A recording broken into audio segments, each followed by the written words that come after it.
But he did play at Euro 2000. Sweden went out in the first round, but he did score 1 goal in that tournament. He would have done, wouldn't he? Against Italy. Now, the following season, Celtic, he was back. Remember, the previous season he's been out for 8 months. Yeah. Next season, what does he do? Well, he scores a total of 53 goals for Celtic and wins the European Golden Boot. Some would say Scottish football's rubbish. European Golden Boot. You can't argue with that, can you? Incredible. Absolutely incredible achievement.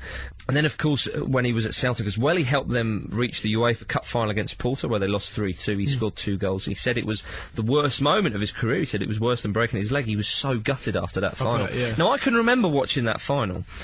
Now, to put this in perspective, Porto, they were diving, or Durley, I think it was. He was diving so much. Now, as I said, put this in perspective. Now, as you know, I grew up in Scotland, and I tend to err towards the blue half of Glasgow, if I'm ruthlessly honest with you.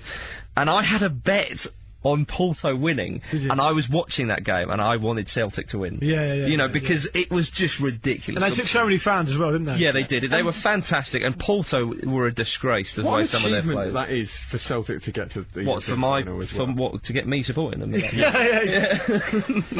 is an achievement. No, you're right. To get to that final was incredible. And the Larsson was a massive part of that. Yeah. It was such a shame for them. It really was. But in his career at Celtic, he won 4 SPL titles, 2 Scottish League Cups, 3 Scottish Cups, and he still holds the record as the SPL's all-time leading goal scorer with 158 goals in his 6-year spell at Celtic. And also he holds the record, I believe, for the most number of goals scored for a club from the British Isles in European matches. Oh, right. And in 2002, Celtic fans selected Larsson in the greatest ever Celtic team, and he was the only player from outside of Scotland to make that team. They've had some players down the years as well, so that's a great achievement. They have indeed. Out of 4 of the 6 seasons he was in Scotland, he was top scorer. The only 2 where he wasn't was in his first season and the season where he broke his leg. Here's a little rundown of his league form. His first season, he scored 16 goals in 35 league games.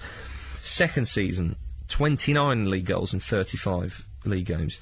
Third season, 8 goals in 9 league games. Fourth season, 35 goals in 37 league games.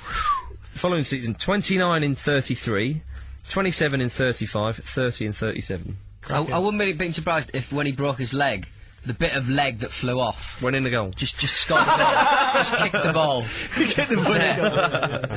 Well, he played at the World Cup 2002. He scored a couple against Nigeria, and they topped the group of death ahead of England, of course. Scored against Senegal in the second round, but they went out after that. He then retired from international football, but then he came out of retirement for Euro 2004. Mainly because the country was just like, what the hell are you doing? He cannot stop retiring, Larsson. He retired about 5 times. Well, that's right. He loves the game so much. He scored 3 goals in 4 games that tournament, including goal of the tournament, which was a beautiful diving header against Bulgaria. Yeah. They reached the quarter-finals. After the Euros, he was off to Barcelona. And I think that was, some might say, overdue. He had a season there, didn't he? He had 2 seasons there. 2 seasons was it, yes. Would you say that was overdue? I mean, that's no disrespect to Celtic at all. Well, I mean, he was obviously having a great time there at Celtic because he was scoring freely. But I mean, yeah, he deserved to go to a club of that size, I think, definitely. Absolutely. Well, he didn't play too much in his first season. He scored 3 goals in 12 games. The following season, he played a bigger part. He scored 10 goals and they won the league again. And of course, in his final game for Barcelona, he won the Champions League with them. He came on as a substitute and assisted both the Barcelona goals and the 2-1 win over Arsenal. And he was magnificent in that game. He made the difference. I mean, obviously Barcelona were playing against 10 men, but Arsenal were very resilient up to that. Well, it was Larsson that undid them. Well, that's it. Arsenal looked as though they were going to hang on. Yeah. And win that, but as you say.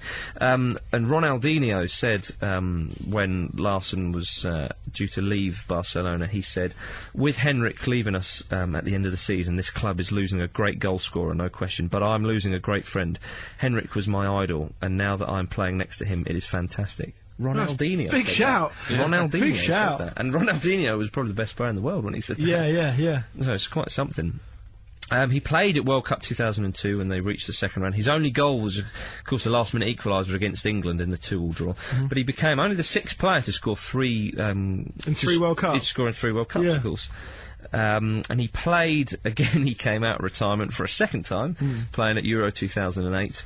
But then on October the 11th, 2009, he decided to quit the national team. And this was, of course, pretty much when he decided to quit football.